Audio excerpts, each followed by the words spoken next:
Welcome to the Rise to the Challenge podcast. Joining today, she's a cancer survivor, author, speaker, entrepreneur. It's Kim Sorrelle. How are you doing today, Kim? Alex, I'm doing great. I'm doing much better now that I'm here with you. We're so excited to have you on the show to talk about your rise to the challenge. What we like to do with all of our guests is go right to the game. Talk about where you're from and what you like doing growing up. Well, I'm from Grand Rapids, Michigan. So the west side of the state, not far from Lake Michigan. That is one of the things I love to do growing up is go to the lake shore and go to the nice sandy beaches that we have here and swim in the water that is like an ocean because the lake is so huge, but we have no salt and we have no sharks. So that's kind of nice. Yes. Yeah. So I loved growing up in the area, and I stayed. Right now, the trees are changing into beautiful colors, and that's always a fun thing to see, and it's good. Did it kind of feel like an oasis in a way where you're in Michigan, so you're up north in the States, close to Canada, but you're not like in Florida, but it was kind of like your own little water oasis being at Lake Michigan. That's so true. That's so true. I think people who have not experienced the Great Lakes have no idea because people have lakes and you look across the lake and you can see the houses across the lake or Mhm. whatever. There's no looking across the lake here. I mean, the other side of the lake is Chicago, and we're a long, long way from Chicago. And so it's cool to have the lakes, be surrounded by them. There's so many great towns around the lake, and there's winter activities too that revolve around the lake. So it doesn't just cut off in the summer, which is nice. Although honestly, for me, I'd much rather be in Florida in the winter Yeah. than in Michigan. But there are a lot of people that enjoy the snowshoeing and all the stuff that people do to get through the winter. As you're growing up and you're getting older, did you kind of find new activities, new skills that you didn't know you had at that time? That's a funny thing for you to say because I have told myself now for probably the last 10 years, I need to pick up a winter hobby. I need to like embrace skiing or snowshoeing or ice skating or something and be so passionate about it that I can't wait for the snow to fall and it get cold so that I can go do this activity. Well, the only activity I've found is drinking hot chocolate by a fire. And I'm not sure that that's the right one, but I'm working on it. Hey, there's nothing wrong with that activity. I have some friends that would do the same exact thing. They love the bonfire. And I think, especially I'm in Missouri and you go to like the kind of secluded areas, everyone's making a bonfire, but just getting a bunch of people around there is just feels like a family environment in a way. So when you say that, I'm like, I can relate to those activities. But with snowboarding and skiing, why is it all of a sudden you're like thinking, oh, I need to find something now? Was it hard growing up to find those activities? Well, I don't know. I mean, growing up, no, not hard to find them. And growing up, there was time for that kind of stuff, right? I Mhm. mean, when you're a kid, you're going sledding and making snowmen and building caves out of snow. I guess not a cave out of the snow, a Igloo? little mountain igloo, yeah, something. And having fun in the snow. And then I feel like I went through this period of time where I'm working a lot. I coached basketball for 25 years. I coached varsity volleyball for 17 years. And so my weekends were consumed with tournaments and whatever. Mhm. And so I got away from doing anything fun winter. And then got to the point where I was like, well, I either have to find something that I'm passionate about and love to do in the snow, or I have to leave the state for the Mhm. entire winter. I have to do one or the other. Did you have any influences, anyone that inspired you growing up? Oh yes. Oh my gosh. So many, so many. Um, my dad was an entrepreneur.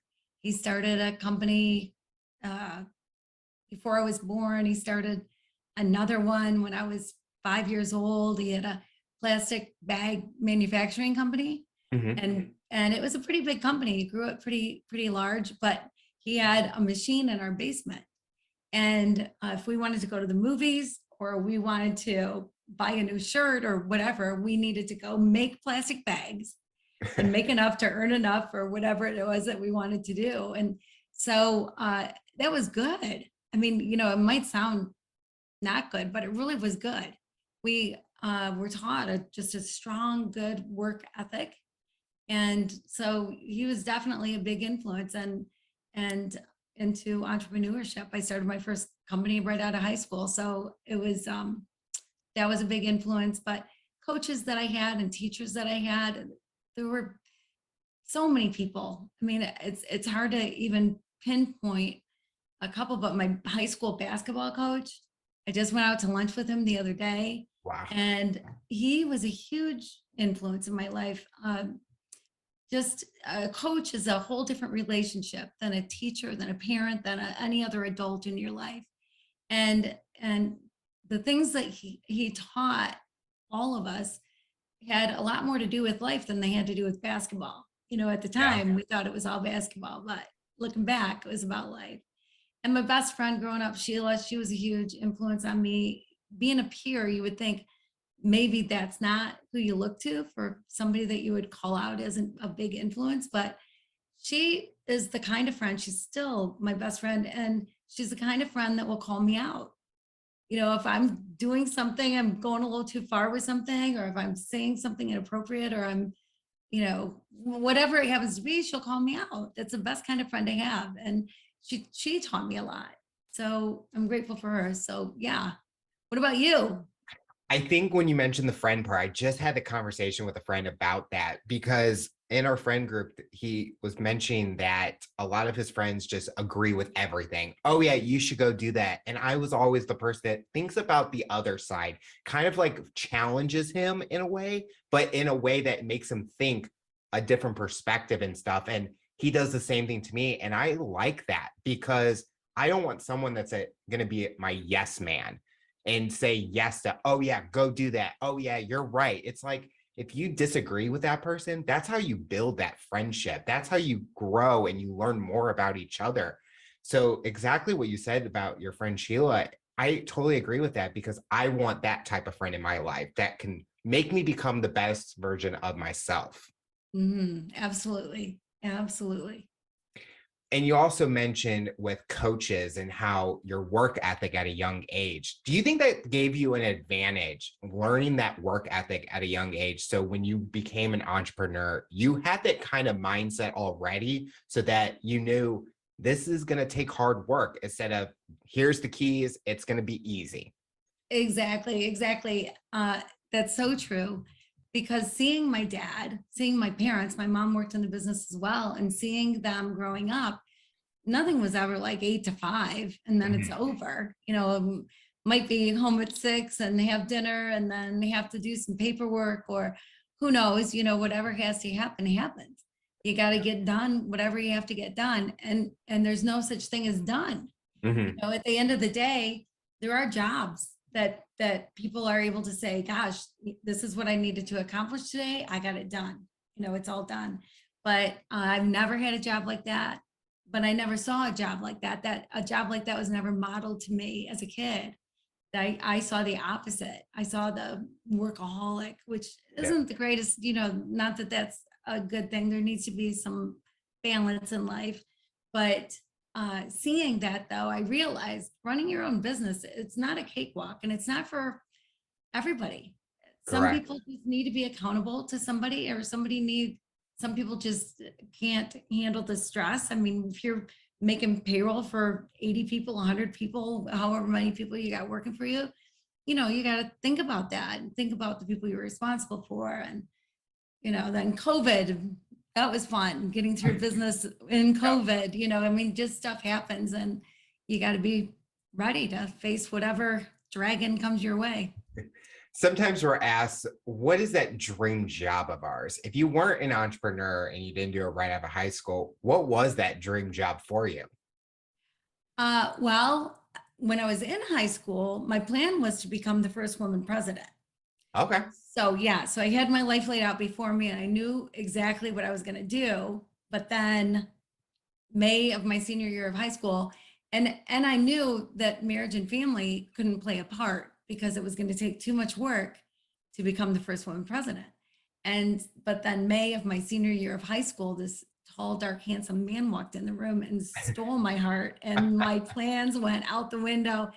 But one of my dream jobs, or my dream job, would be to run a nonprofit to help people in third world countries. And I live that dream. I've run a nonprofit for, I don't know, 20 years or something now. And I get to go to places and help people and serve. And that is a dream to me. I love to help people. Was it hard giving up that dream of becoming the first woman president for love, basically? Or in the long run, it was the path that needed to happen for you? Well, I'm still alive. I could still be president.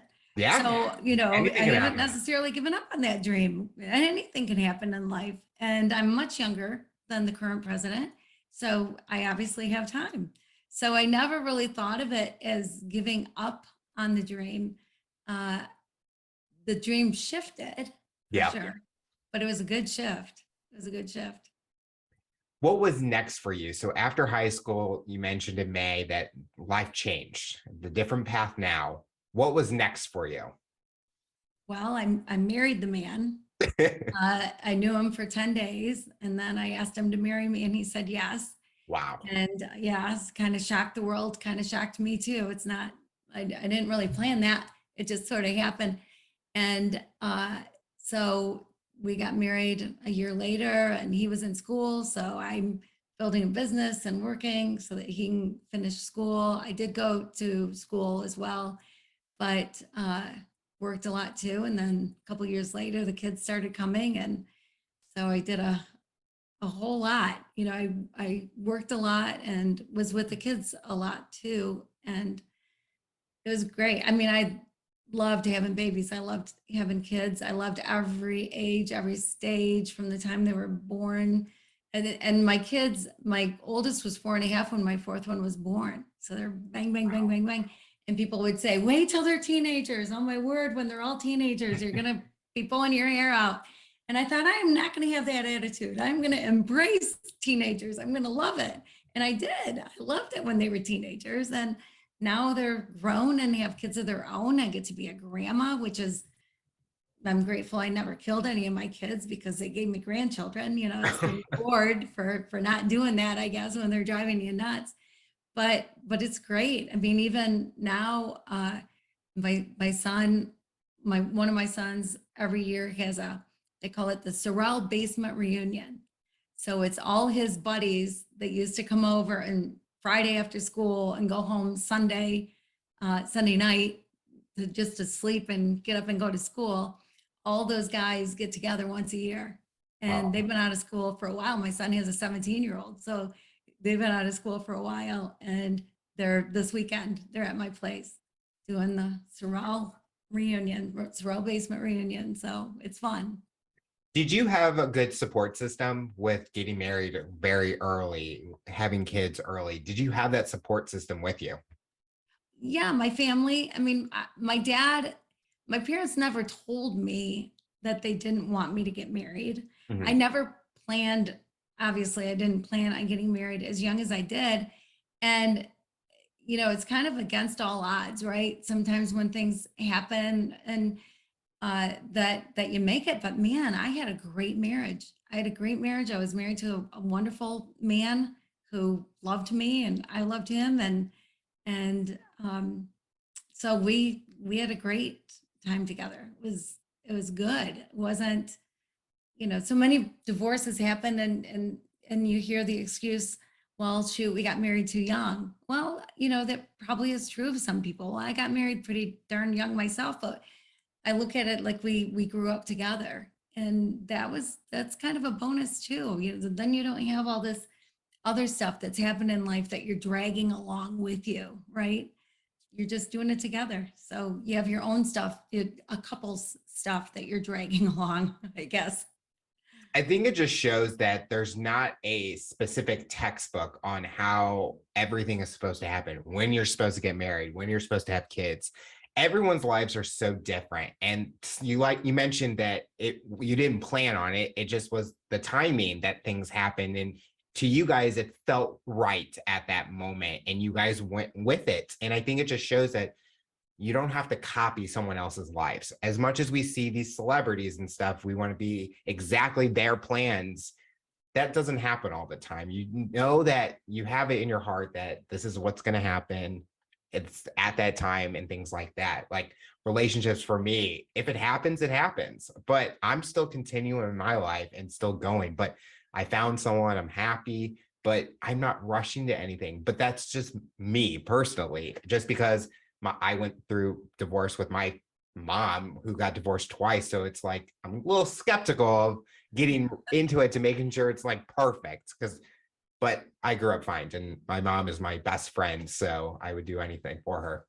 Yeah, but it's so true. If you've experienced good, my parents weren't necessarily a good married couple.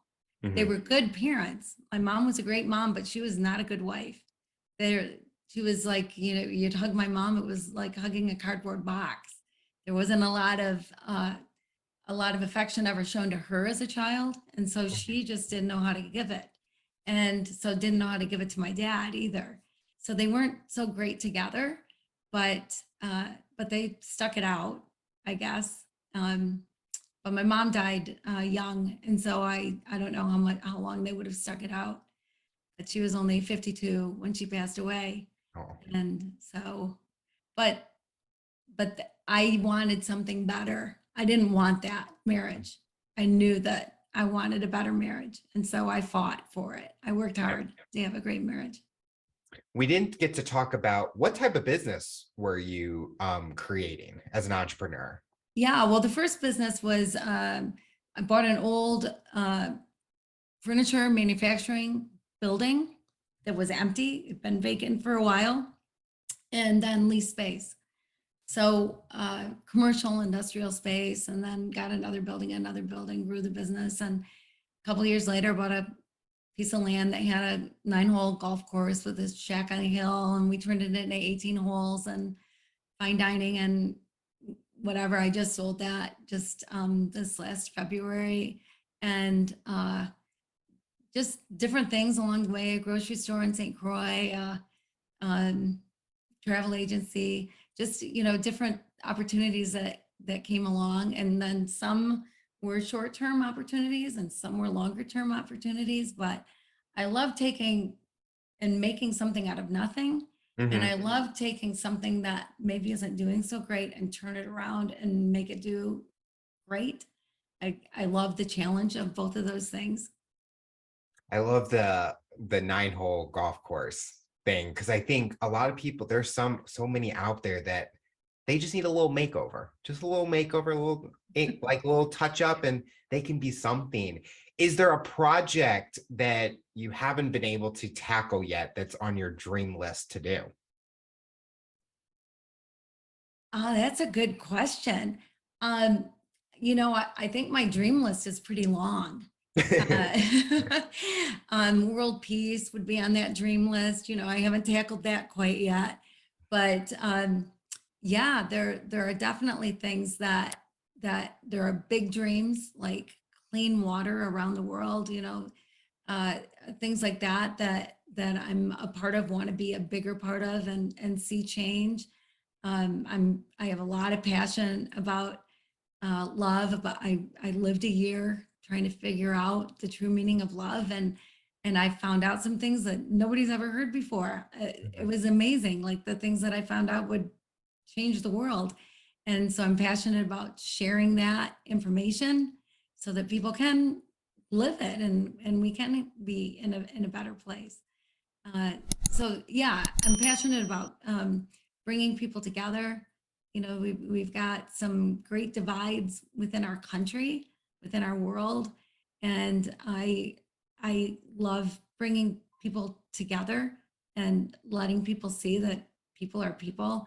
So there's a lot of those kind of things that I want to tackle, that I'm working on some of them, but there's a lot. During these investment opportunities or these entrepreneurial opportunities, was it more you being solo as an individual, or were you having to trust other people, business partners, and things like that? Oh yeah, yeah, yeah. I mean, what happened was my dad lost his job when I was a senior in high school. And so he wasn't sure what he was going to do. And because he'd started this business, this plastic bag manufacturing business, but he sold out to a conglomerate. And then he was going to start a recycling company while he was still running that business for the conglomerate. And they didn't like that he had a side gig going. And so they let him go. And so he wasn't sure. He had no idea what he was going to do. And so we decided that as a family that we would start a business and it would pay for our college was the goal, that it would be a business for whatever it turned into.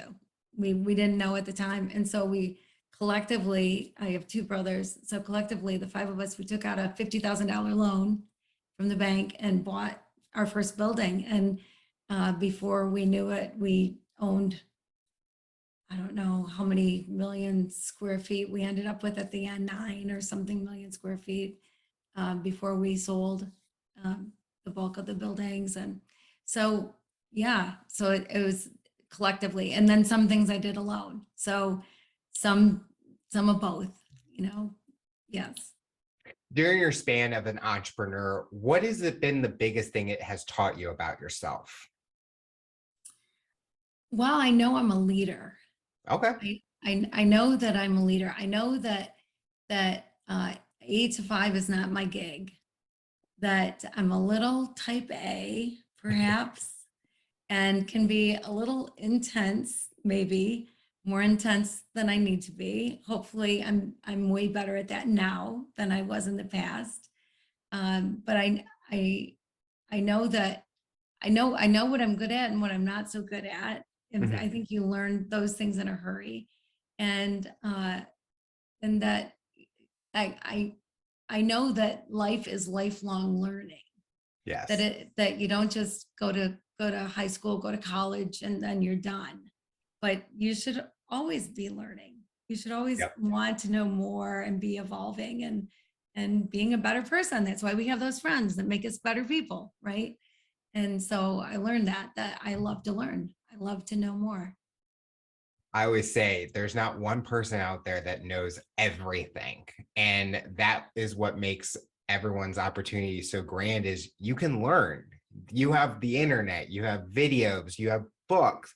Not saying that I go to a library, but my mom would laugh at that joke that I just made of me going to a library. But there's so much options out there where if I don't know something, I'm determined to find out and learn it because you never know when you're going to use that skill. And I loved how you talked about a leader because a lot of people think they can't become leaders because they don't have a title or anything. Yes, you're an entrepreneur and you're the owner of your own company, but you become a leader by showing because of your actions and being that leader type. And I always find that so magnificent because I try to do that in any job that I'm in.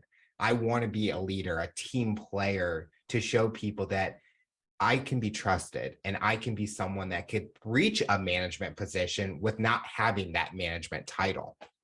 Yeah, right, right, right. Well, and what's so interesting about that, I love what you just had to say, Alex. And what's so interesting about that is you don't have to be in a position of leadership to be a leader. Yep.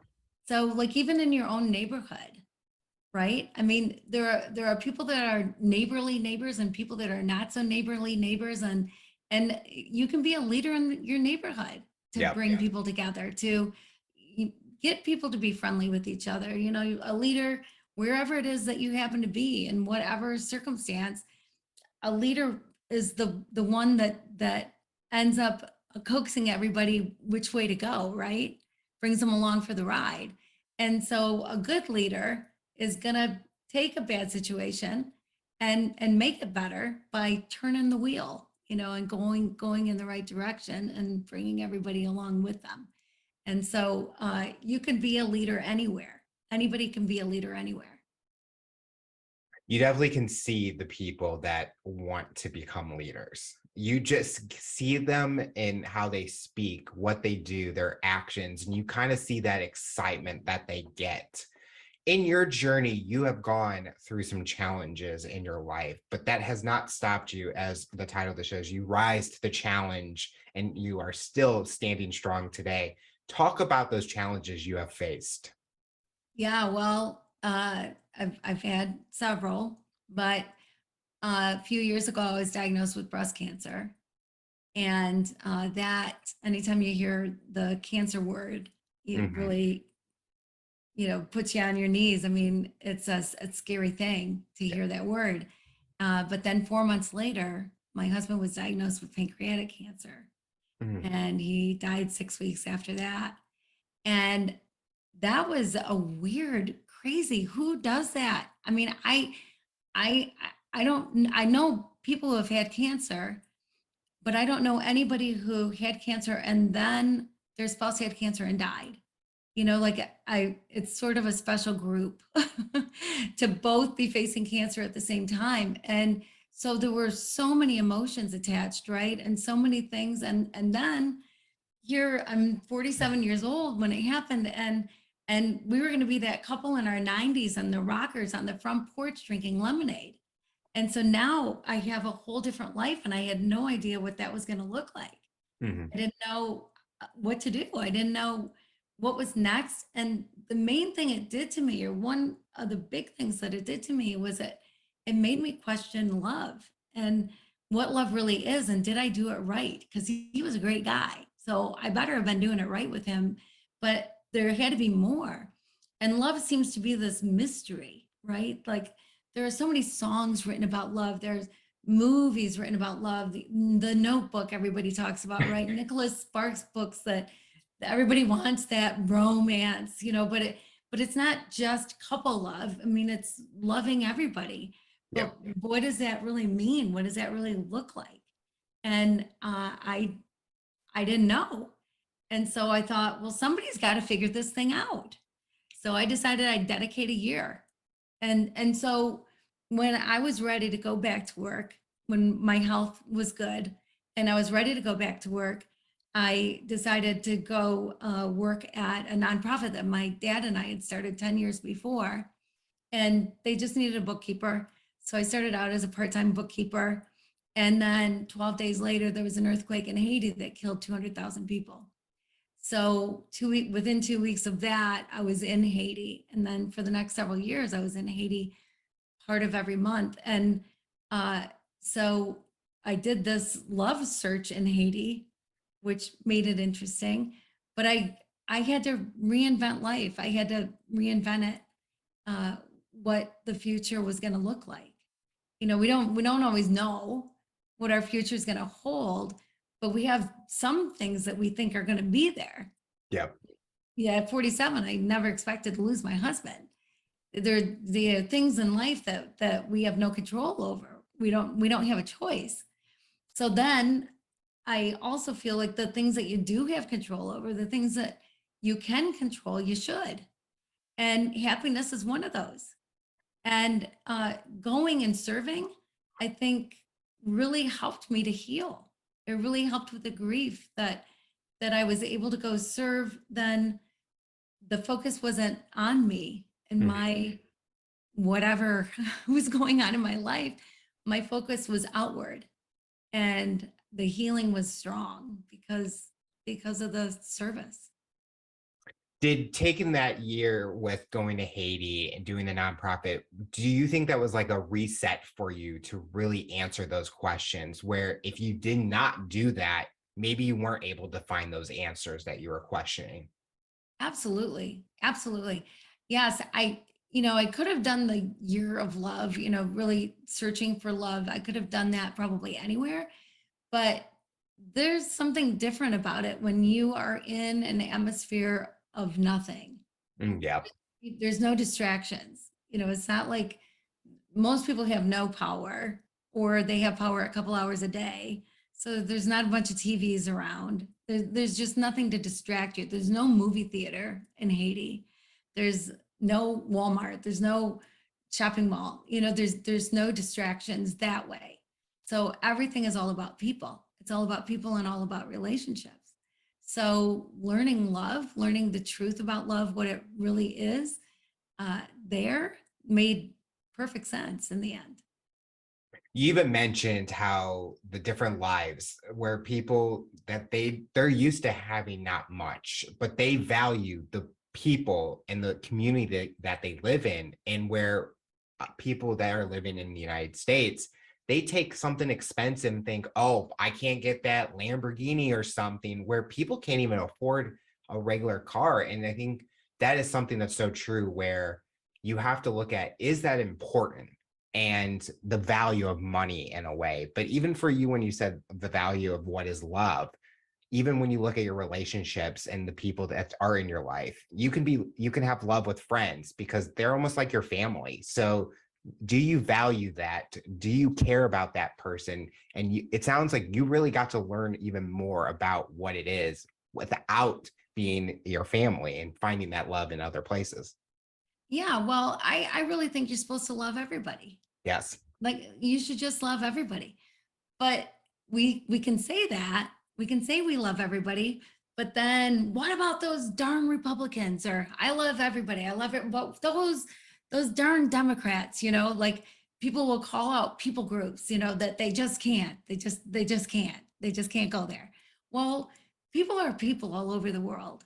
Mm-hmm. And the labels that we put on people are destructive, kind of no matter what the labels are. They might be a positive label, but it's still a label. Mm-hmm. It's Alex. You're Alex. Yep. You're an individual. You're a unique individual. There's nobody in the world like you. You are one of a kind. We are all one of a kind. And when we learn to appreciate that, when we learn to appreciate the fact that it is all about relationships, that's what life is about, is relationships and humanity, and allowing people to be who they were born to be, allowing people to be what they know is right for them, without judgment, without criticism, without racism. There's no room for that with love. There's no room for discrimination. There's no room for unsolicited advice and thinking you can fix people or whatever. That's not love. That's not love. Love would say all that stuff is out the window. That we're all walking on the same ground. We are all equal. We are all at the same level. Doesn't matter how much money you have. Doesn't matter where you live. Doesn't matter your zip code of where you live. None of that matters. None of it matters. We are all the same. And when you can see people through those eyes, life changes. And when you understand love, because I learned some things about love that we think are true, that I thought were true, that I've been taught all my life, that I found out are absolutely not true. There are so many things done in the name of love. There are Mm-hmm. so many things taught in the name of love, said in the name of love, that are not love. There are so many things that are not love that we call love.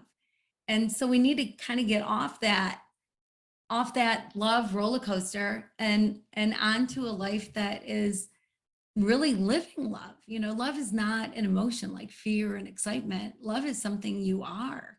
Love is something you can be to others.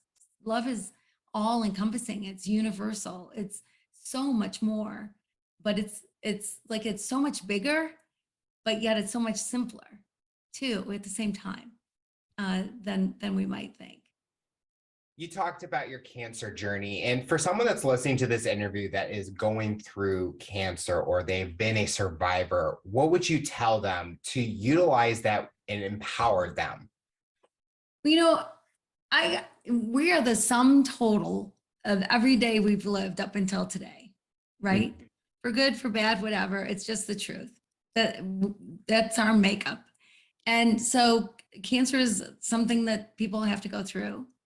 Some people get through it. More people get through it all the time because things are happening in our medical world, and hopefully things are getting better. And some people don't, unfortunately, but it's something that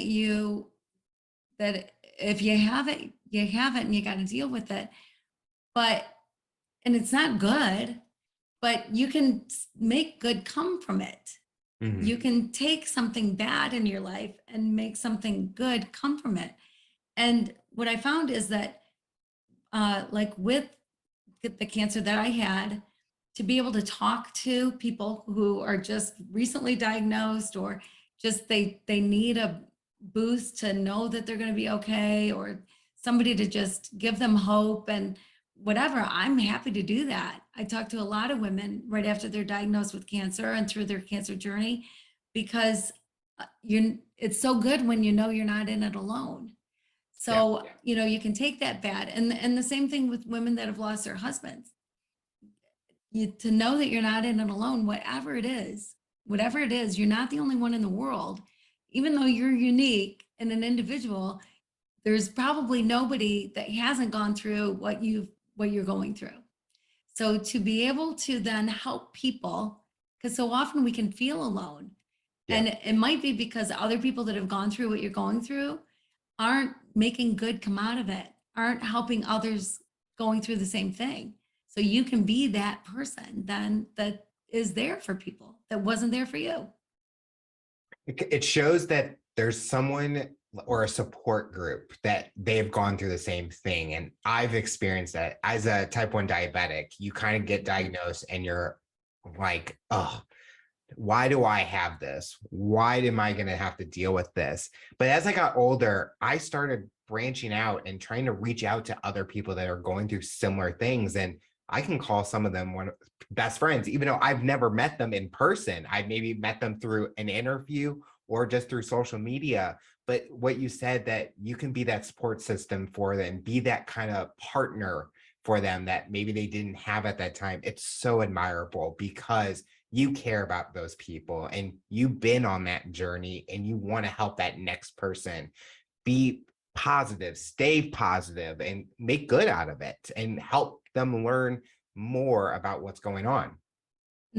Exactly. Exactly. I mean, that's what can bring you through. But if you don't make something good out of it, Yeah. it can be so easy to wallow in it, right? To stay down. And that's goes back to the choices that you make. You know, you can choose to stay down, Yes. or you can choose to get up and dust yourself off and go at it and go help other people. As an author, when did you feel you wanted to write a book? Well, my first book, I started writing right after I was diagnosed with cancer, Okay. because I went to the bookstore and everything was either depressing or medical. And I just wanted to know what it felt like. You know, what is it like? And so I started writing, and it was very therapeutic, but I was sending them out at the time as an email. And before I knew it, 5,000 people were reading what I was writing. And I started it as a way to let my family and friends know I'm going to the doctor tomorrow, instead of making a whole bunch of phone calls. But it turned into so much more than that. And so Cry Until You Laugh is the name of that book. And, you know, because I found out there are choices that you have to make. You don't just go with a doctor and the doctor says this is what you do. I mean, there's decisions you have to make along the way, and whatever. And there's so many different kinds of cancer. And then I was still writing, of course, when my husband was diagnosed, and then through the 6 weeks of his life. And then so I wrote for a little over a year. And so I always liked to write, but I never planned on writing a book. It just kind of turned into a book. And then my second book, I really wanted to write. Whether anybody ever read it or not, I wanted to take this year and dedicate it to figuring out love. I wanted to do that for myself, and then write about it. And if I was the only one that ever read it, then I was the only one that ever read it, you know, or whatever. But fortunately for me, other people are reading it, so it's great. But what I did is wasn't sure how I was going to go about it. So I took this 2,000-year-old poem that you hear at a lot of weddings: love is patient, love is kind, does not envy, does not boast, right? And I took one word a month. And focused on one word a month and figured out, well, what is love that is patient?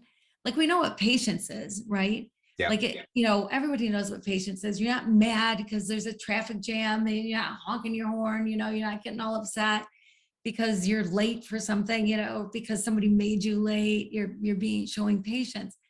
But love that is patient is way different than that. And so each month I thought, well, patience, that's going to be easy. Of course, kind, that'll be easy. But none of them were easy. They were all tough, and they all mean something so different from each other. But then they all have this great weave that happens between all of them, and this umbrella that it lays over all the words and phrases. And like love is patient, for instance. um, I figured out that, again, going back to, I believe you're supposed to love everybody. So this would be showing love that is patient to somebody at the grocery store, your partner, your kids, your next door neighbor, that irritating brother-in-law, whoever it happens to be. But love that is patient would say that this moment is the most important moment of your life. Mm-hmm. What's in the past is in the past. What's in the future is yet to come. This is the moment, and this moment is going to come and go with or without you. And if you're showing love that is patient, you are fully engaged. Your attention is 100% on the person you're with, 100%. And for me, it was so easy to think about, oh, I've got this meeting later. I got to stop at the grocery store and do this. I got to do this.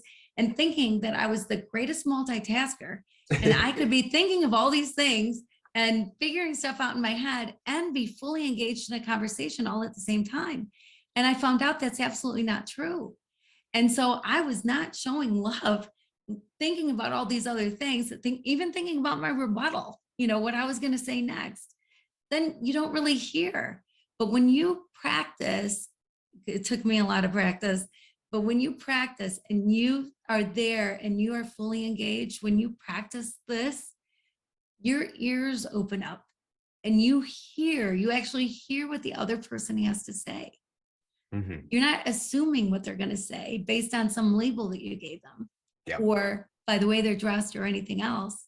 You're not making any assumptions. You listen completely, and don't respond unless you got a really good response. Listen. We have 2 ears and 1 mouth, right? We hear that all the time. And so listen. And it's amazing what you find out about people. It's so easy to say, well, how are you? How are you? Good. How are you? And we kind of want that answer because we don't want to stay and listen if they go, well, things aren't going so great today.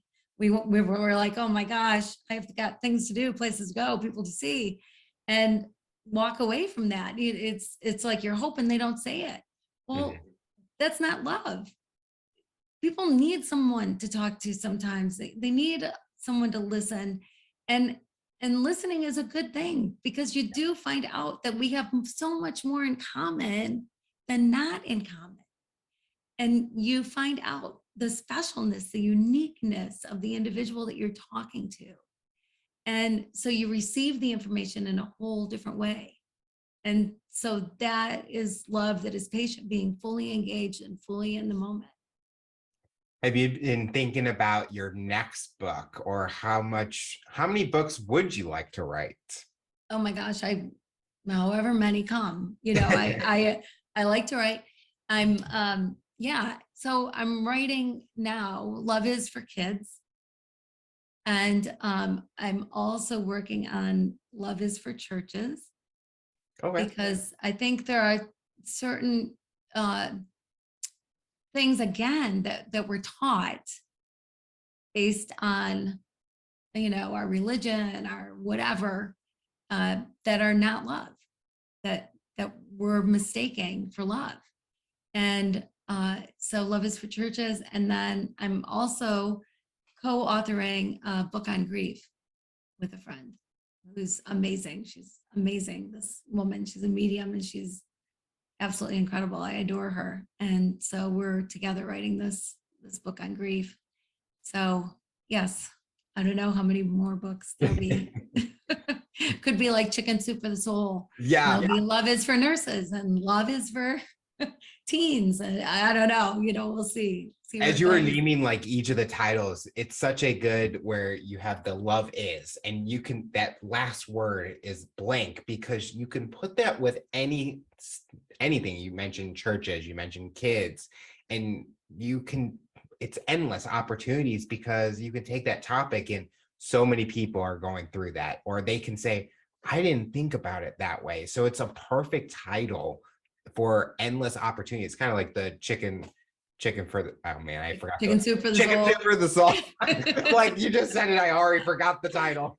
Yeah. Right. Yeah, absolutely. So yeah, yeah, there are endless possibilities, and it's a huge subject, and it's universal. Like we said, it's everywhere for everyone. And so it is endless. So what does the future look like for you? What are you hoping to accomplish both personally and professionally? Well, I am so passionate about this love thing. I got to tell you, because I wish I knew the things that I found out. I wish I knew years ago, because my life would have been different then. Yeah. But it's different now because I know what I know. And, like the revelation that I had about what is love that is patient and being in the moment, that's changed my life. That just that one, and there's 14 of them. So it took me longer than a year, or I'm a slow learner. I don't know, one or the other, but um, there's 14 of them, and that's just one, and they're all unique. And so it's incredible. Each one of them changed my life. Even just one of them alone changed my life. But then put them all together. So I'm just very passionate about it. And so I'm speaking, I'm uh, writing articles, I'm doing whatever I can to get the word out, because I really think the world, it's a world changer. Yeah. It's a life changer and a world changer. I mean, how many people are unhappy? There's a whole lot of people that, you look at your life and you go, oh gosh, by now I thought I'd be where, or I've got this issue with family, or I've got this issue at work with these coworkers, or there's something in life that's making you unhappy. Well, happiness shouldn't be something you have or you don't. You should just have it. I mean, you should find happiness where you are. But if you don't understand love, it's hard to find happiness where you are. But once you understand love, man, your happy meter goes way up. Like Yeah. it's crazy how life-changing it is. Definitely happiness, and everyone's path takes a certain amount of time. Sometimes it goes quicker, but everyone's on their own journey, and you definitely can't, you have the opportunity to speed it up or you can slow it down, but let it roll, let it happen. And because you don't want to get to it and then you're like, well, what's next? And then you're just at a standstill. And I always like that, because when I'm on my path, I'm like, I need to get there. I need to get to the finish line. But I'm like, let me enjoy. What else? What kind of short or long paths can I take to finally get to that? Not take the shortcuts. And I enjoy it even more getting to the finish line. But then I'm always like, what's next for me? So I always Mhm. prepare. Yeah. Yeah. That's a good way to face life. I love it. I love that. That is an awesome approach to life. The final question I'll ask you, for someone that's listening to this interview based on your journey and experience, what tips or advice would you give them to overcome obstacles, accomplish their goals, and rise to the challenge? It's easier to rise to the challenge than you think, because it's a mindset, right? So much of it is a mindset. Yep. That if you tell yourself you can't do something, then chances are you can't. But there shouldn't be a can't in your repertoire of words. Like, the word can't doesn't need to exist. You never need to use that word, because everybody can do anything. I mean, I obviously, if you're talking about becoming an Olympic athlete or something like that, there are certainly things that, if at my 5 foot tall, I'm not going to be on the Olympic women's basketball team probably, but pretty much everything else you can do. And so if you embrace life instead of counting the days till the weekend, well, enjoy Thursday. Yeah. Wednesday's a great day, but take each day one at a time without rushing it. You don't need to rush it. See what Tuesday has for you, because Tuesday has something different for you than Monday did. So embrace each day. And yeah, maybe you're looking forward to the weekend because something special is going on, or you're looking forward to a vacation. But meanwhile, don't miss what's in front of you right now. Don't miss it. Because I think we try to skate too fast through life. Yeah. And like you and your road that goes in a whole nother direction, right? That is the long way around. We want the shortcut. We want the shortcut to Friday, to the weekend. And then we miss everything meanwhile. And it's like we have blinders on. And so embrace life, embrace it. Whatever life throws at you, embrace it, Yeah. whatever it is. Because if we didn't ever have the hard times, the good times would seem like nothing. Mm-hmm. You know, the hard times make the good times even better. And nobody cries forever. And nobody explodes from anger. You know, you cry for a period of time, you know, which everybody does, and it's fine. Or you're upset about something for a period of time. You're not upset forever. So those moments come and go, but embrace those moments and learn from them and enjoy life. You're here. You're here for a reason. Figure out the reason. You know, make your life something great, whatever it is that you want it to be. Don't look at any limitations. You're everybody, we're unlimited. You know, get friendlier with people and enjoy the relationships that you're in and love the one you're with and be who you're meant to be. Live your authentic self and embrace life.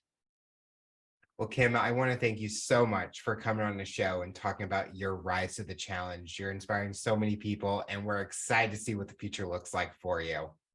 Well, Alex, I appreciate so much you having me. Thank you so much. And I appreciate you and your show. Everybody should listen to your show because you are an inspiration. I could sit and listen to you. I could go have coffee with you every day of the week and enjoy it. I would love it. You're wonderful. So thank you so much.